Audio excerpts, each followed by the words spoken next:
drum roll off again, didn't you? I know. Getting smart. I know how this works. Okay. We're going to do one more for you, well. folks. One more for you.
With me. Oh, beautiful, full spacious sky, oh, amber winds of rain, all purple mountains, all majesty, above the fruited plains.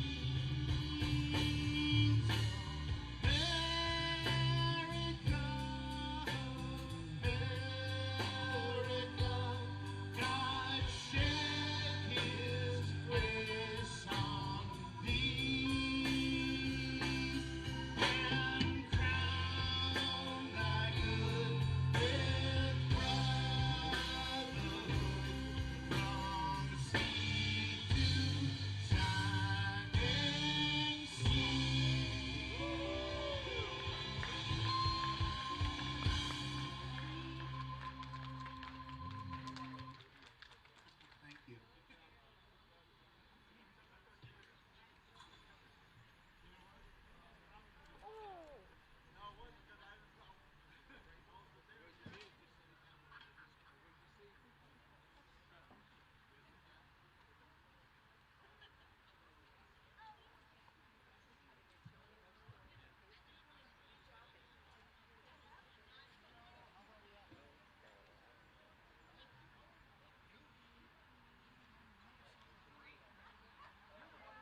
Johnny, come on in.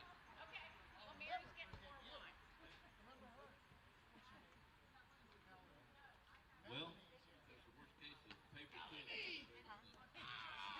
How are you, girl?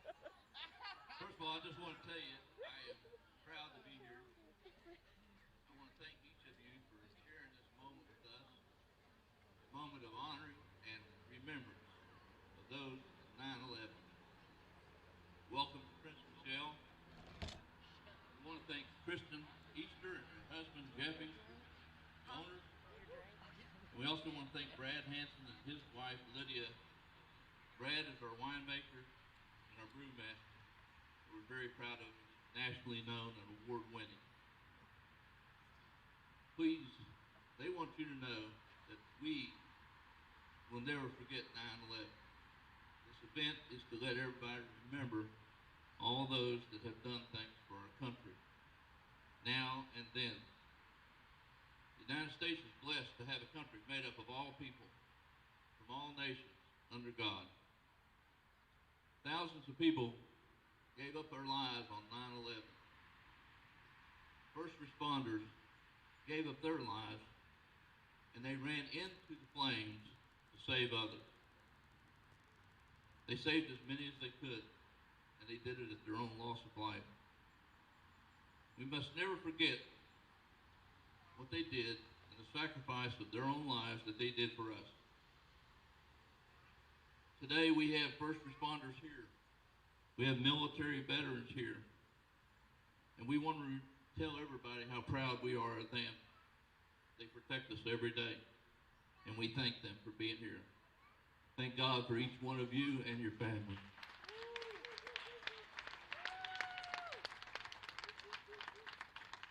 To honor our first responders and our military veterans and their families, I might add, this day we will give a token from Prince Michelle, thanks to Kristen and Brad, to those members of first responders family and the military. You will get 25% of all the food, all the wine, all the cider, and the gifts. Just a small thank you from Kristen and Brad from the bottom of their hearts. I'm real proud of them. To the Madison County Volunteer Fire Department, thank you for turning on the siren and the lights and for having the equipment here for us. We'll be giving a percentage of our sales today to them for their support. We're proud to do it. We are very excited to have our Chief Troy Cuppage and his crew members here to celebrate this day of remembrance. We thank you for being here, and we thank you for your department.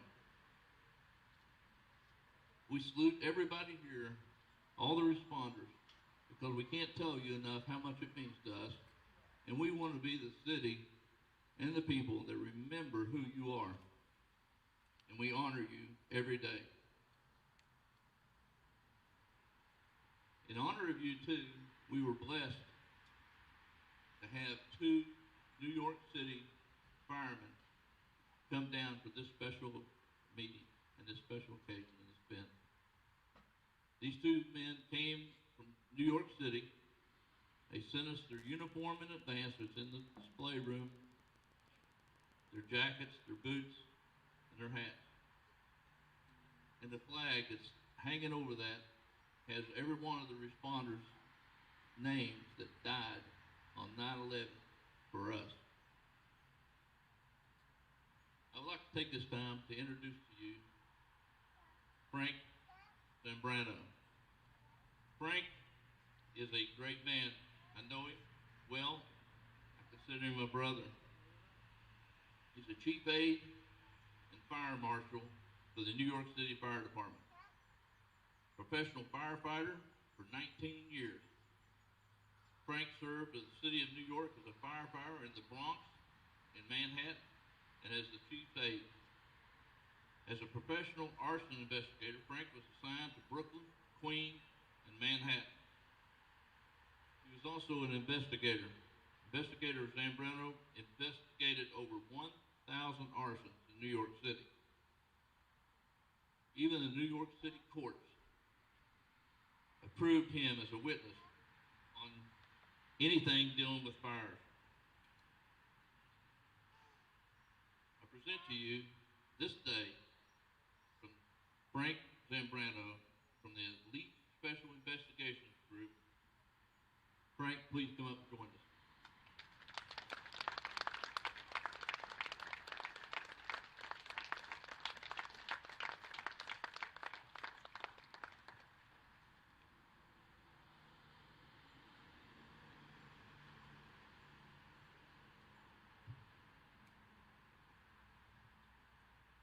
First, I want to thank Rio, Lydia, and the owners and everyone from Prince Michelle Wine for putting this together.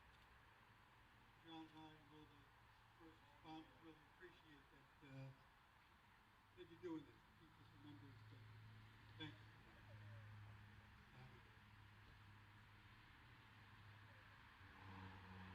I want to say that the attack was an attack on the American way of life.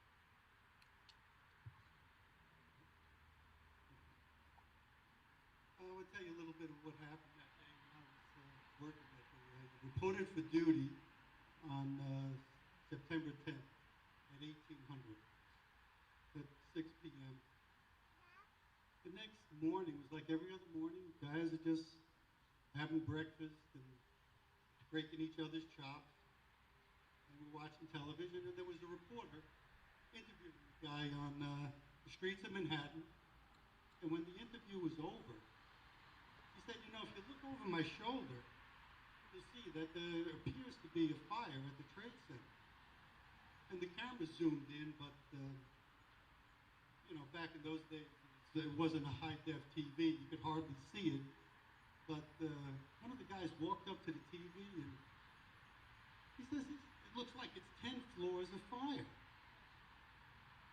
guys, instead of teasing each other, started teasing the firefighters in Manhattan, ironically, that oh, it's going to be too hot for these guys, they're going to lose the building.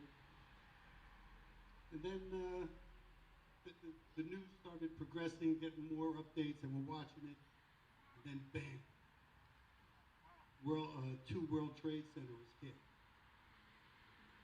I immediately went rushing into the House Watch. The House Watch is where the teleprinter is. That's where our runs come in to let us know where we have to go.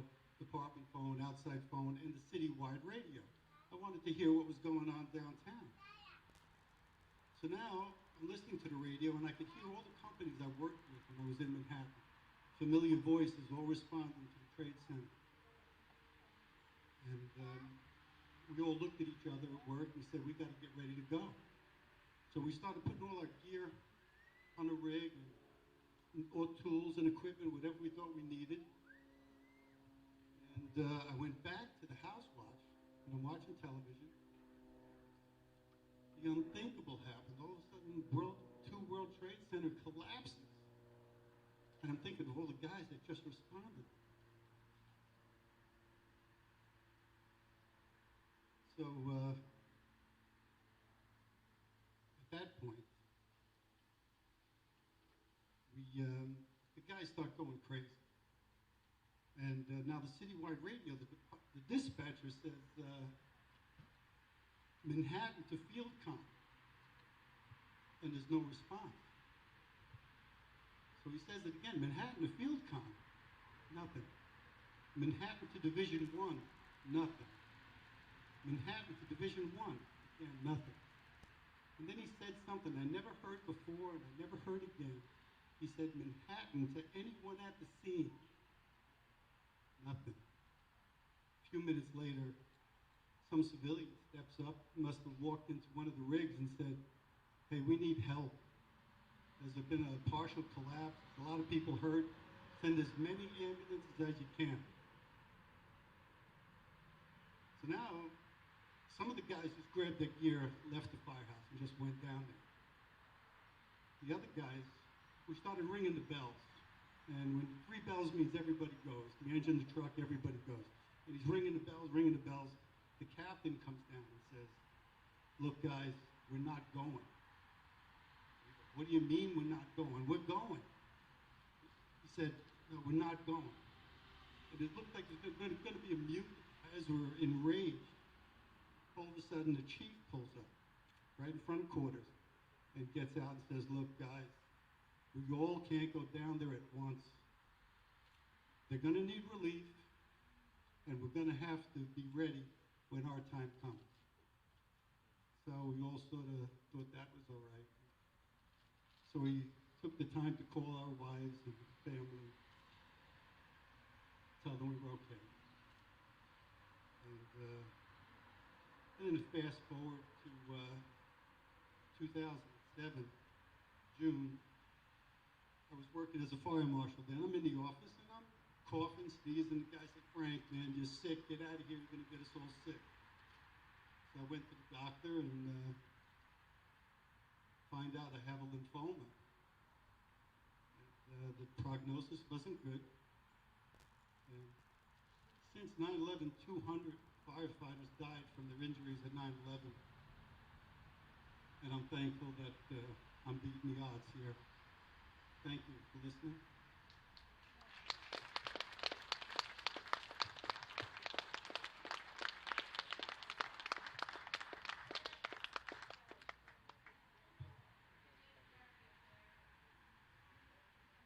Thank you, Frank. If you want your picture taken with him, his uniform's inside, you can do that if you'd like. They're also going to have a presentation I'll tell you about in a minute. Now I'd like to introduce you to Captain John Flynn, also of the New York Fire Department. We're very honored to have you, John.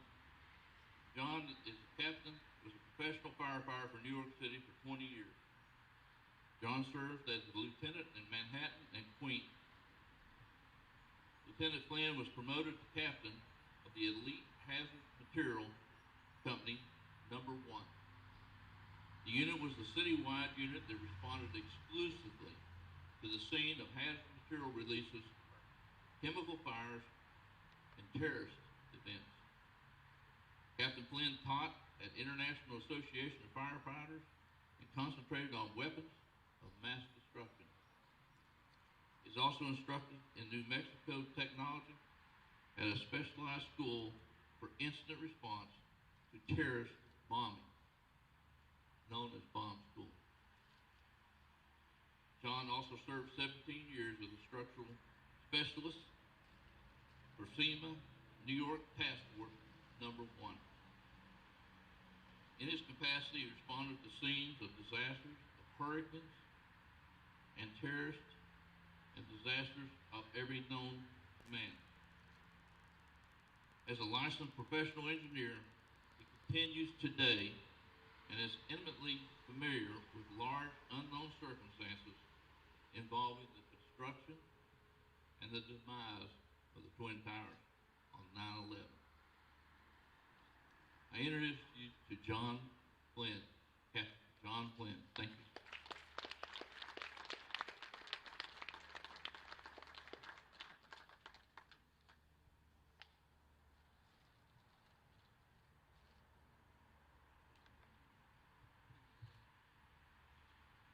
Thank you, Rio, and everybody who came out to see Frank and I and share in our remembrance of a very memorable day.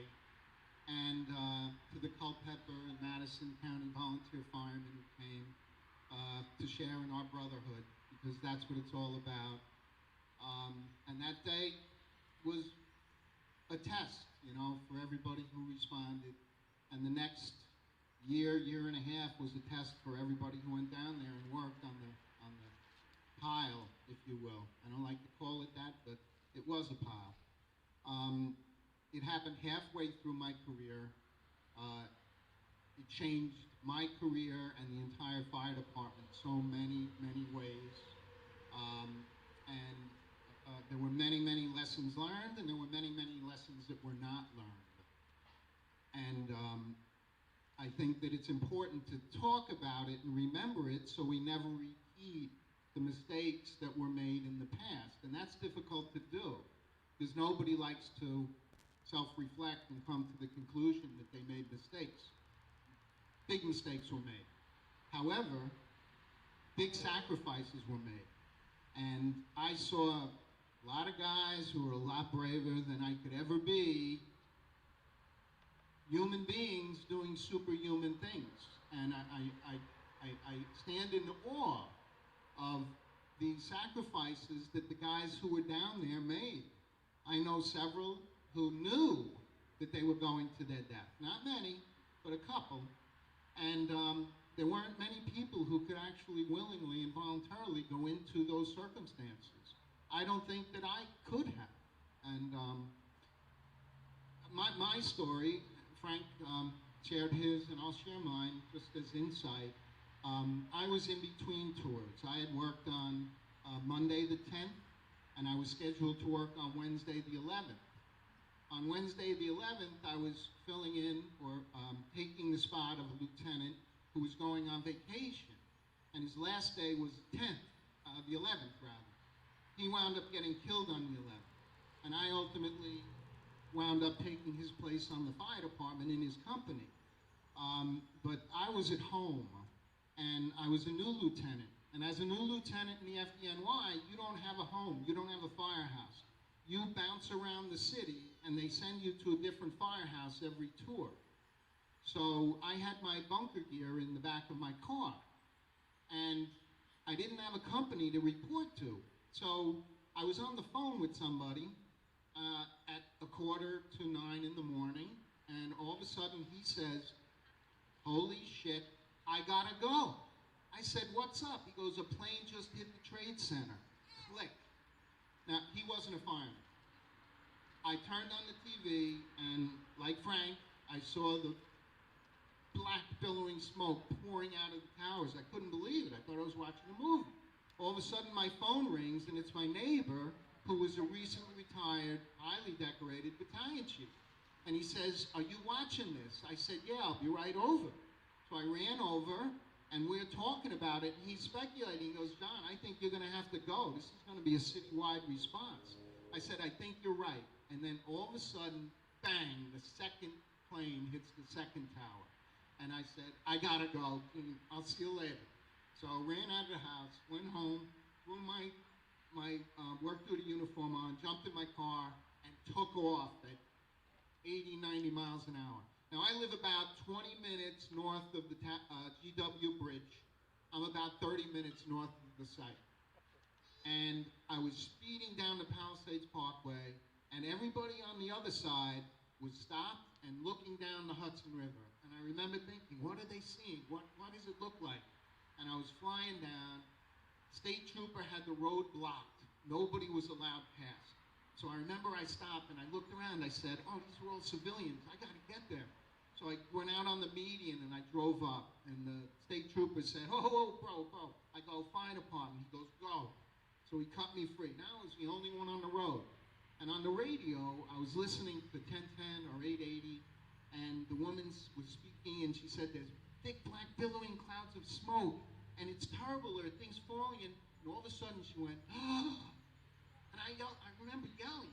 There was dead silence. I yelled at the radio, What? She said, "People, I think the building just fell down." And I got sick to my stomach because I knew how many firemen and civilians were going to be in there.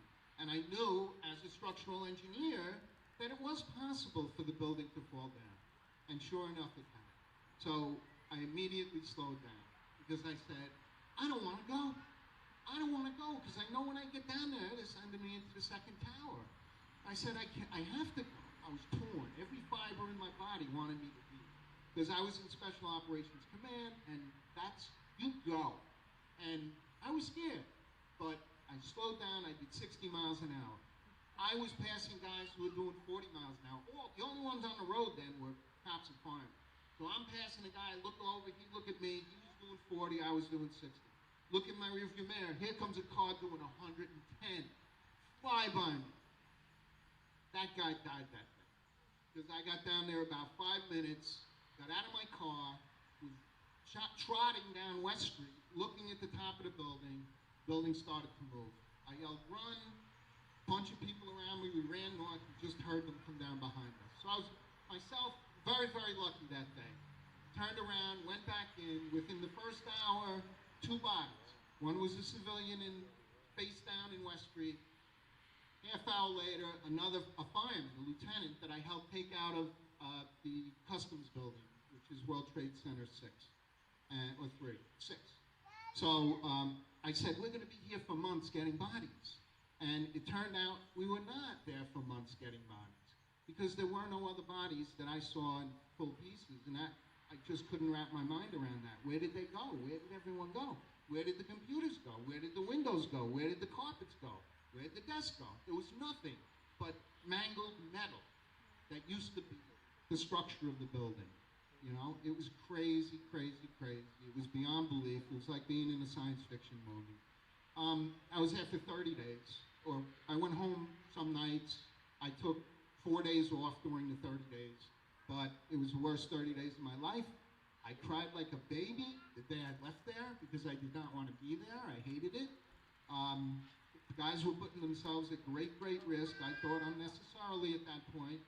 You know, there was a time and place for putting yourself at risk, and it was beyond that point. As an engineer, that side of my brain said that. And it was the happiest day of my life when I got sent to the firehouse to fill in for the lieutenant that was killed on the day, the day before I was supposed to work for him in Hazmat 1. And then, from then on, my career was Hazmat 1, for good or for bad, which was a very interesting place. So, because we got involved in terrorism and counterterrorism and bombs and all kinds of really bad, scary things. So I have like a critical insight, sometimes maybe harsh, on what we did right, what we did wrong, what we could have done better. But the bravery, honestly, was worthy of any movie ever made, never compared to the bravery of some of us, some of our guys. And After this, there's a technical presentation on the Trade Center, the aspects of the collapse, a lot of things that people didn't know. People don't realize. We were so lucky on that day. Normally, on a normal day, there are 50,000 employees in the two buildings. 50,000 in two buildings. 40,000 visitors. Those visitors all come after 9 o'clock. The incident was initiated at 8:45. How many people are at work at 8:45? If they were smart, they would have waited an hour, and they would have killed many more people. It was the first day of school in New York City, of elementary school, middle school. Parents stayed home to bring their children to school. It was also election day in New York City. So a ton of people stayed home to go vote before they went to work. It was the luckiest, in a sense, day in the world because instead of 50,000 people, there were 17,600 people. Had there been a fully occupied Twin Towers, we would have had 14 to 20,000 deaths. And it would have been by far, far, far worse. So in a big sense, we were so lucky that day. And we have to keep that in mind when we look at lessons learned, you know, because it could have been worse. Anyway, if anyone, you know, wants to come down and see the presentation, that's great. We'd love it, and questions would be great. I wanted to say that I'm very, very thankful to Rio. Rio himself is nationally known for something that even us up in New York are very, very familiar with, which is the feud between the Hatfields and the McCoys. Another little known fact is that Rio's last name is Hatfield. And he actually, he wrote the famous truce between those two famous families and appeared on CBS Early Show in front of 3.5 million people to ratify that truce with Ron McCoy, who thankfully was unarmed at the time. Yet, he did this to show that the world, that even the feuding, the Hatfields and the McCoys, would end and people would come together in support of freedom in the United States. Let's hope that we see that on a larger scale in the United States. We have no more terrorist attacks. We hope and pray. And, but, what is it? Expect the best, but prepare for the worst. Let's stay prepared and remember our lessons learned. So thank you very much for hosting us.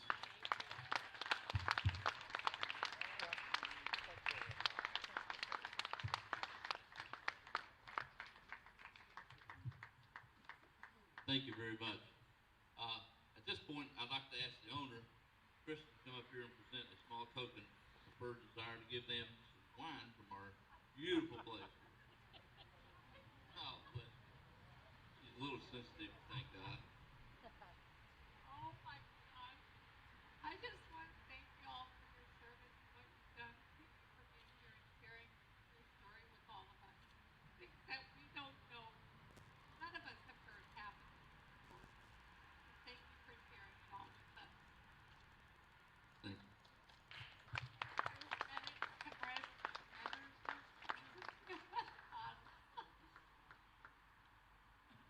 Those are private label bottles for them only.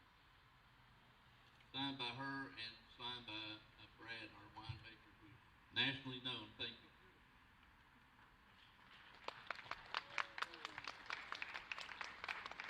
Thank you, Chris.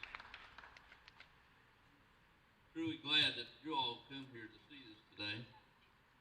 It is important that we as Americans understand that what the sacrifices have been made in the past, and those sacrifices are as important today as they were before. And I want to thank you for being here. I want you to know that there's a presentation downstairs. If you have time to go see it, it's really well known. Show everybody about exactly what happened at the presentation, at the 9/11, exactly why the buildings collapsed. And I will tell you this, that these guys sacrifice and they come down here at no charge because they care that much. And we have to admire them for that. And I admire Prince Michelle and all you for being here today, coming here to see this and enjoy a little bit of camaraderie and a memory of all those who gave their lives for us. Now I'm going to turn you back over to the great band that we have today, the Unsuitables, and we thank them for taking the time to let us do this. Thank you again. God bless America.